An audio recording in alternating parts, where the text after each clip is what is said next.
A yau ne katsam aka wayi gari da labarin bikin auren ɗan wasan Barcelona Ousmane Dembele.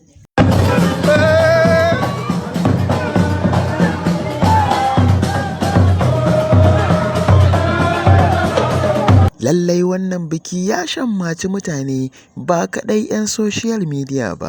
Kai abun fa ya shallake tsammani domin a cewar jaridar Sport ko abokanan wasan Dembele da ke Barcelona ba su da amo bare labari. Yo mutumin da ko cika ba shi da ita ta ya za ka tsinkayo auren shi?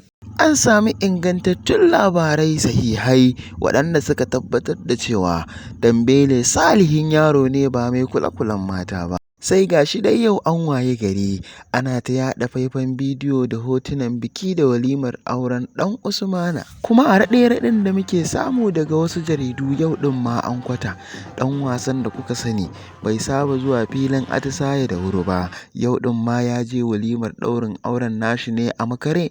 Wannan mace wace ce ita wacce ta sankame ko kuma na ce ta yi wuf da Dembele. Da muka leƙa wajen wannan taron biki mun iya gano fuskokin wasu daga abokanan sana'arsa da abokanai na gida da 'yan uwa da iyaye da abokan arzika. Amma saboda lokaci za mu adana muku shi zuwa gaba domin ci gaba da kallon wannan faifan bidiyo na yadda ya wakana a bikin Ousmane Dembele.